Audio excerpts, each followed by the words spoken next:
है वो समझ लेते हैं। एक बार थोड़ा सा बताऊंगा, बाकी का जो काम आओगा जी सारी बात फिर बताऊंगा, लेकिन मोटे मोटे तौर पर बता देता हूँ। हमारा इरादा ये है, मेरे पास टेक्नोलॉजी है कि आप बालक के बारे में यूं बता सका, 3 साल का हो चाहे कोई 10 का हो चाहे कोई 15 का हो चाहे कोई 20 का हो, कि इस बालक के पास यो टैलेंट है। इस बच्चे को अगर इस दिशा में लगाएंगे तो इसको आनंद भी आएगा, इस बच्चे ने अपने काम में मजा आ जाओगा। गांव में जाके सर्च कर लियो, रिसर्च का मटीरियल अगला जो सेशन आओगा, तीसरा जो बैच आएगा वो रिसर्च का आओगा। काम का सारा ब्यौरा आपके सामने रखेंगे चौथी मीटिंग में। तीसरी मीटिंग में रिसर्च करेंगे। रिसर्च क्या है? रिसर्च ये है कि भाई गांव के अंदर ये आदमी के घर में ये बंदा नशा करता है, या यो समाज में कोई योगदान खोल देता, उसके बारे में अगर पता करेंगे।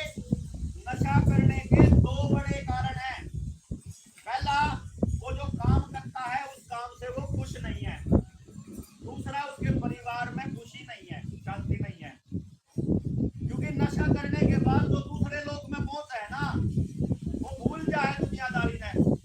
वो जो दुनियादारी ने भूलने का जो समय है, वो ऐसी चीज है, वही चीज अध्यात्म में होती है, वही चीज नशे में हुआ है, क्योंकि अध्यात्म का भी नशा है। वही चीज नींद में हुआ है, और वही चीज अपने काम के नशे में हुआ है।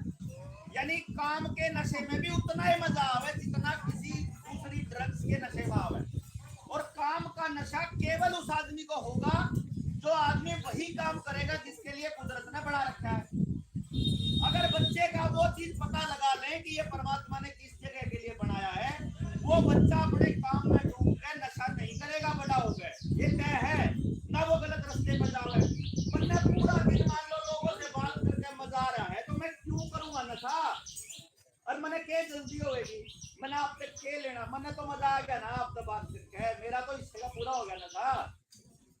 भाई मैंने अपना काम कर दिया, मैंने जिस काम में आनंद आ रहा है, तो मुझे जरूरत नहीं किसी और चीज की। मुझे आपसे पैसे की, सपोर्ट की, को मना गाड़ दो, कोई मेरी पढ़ाई करो, कोई बुराई करो, मैंने कोई फर्क नहीं, क्योंकि मन्ना अपने हिस्से का मजा आ रहा है। दारू वाले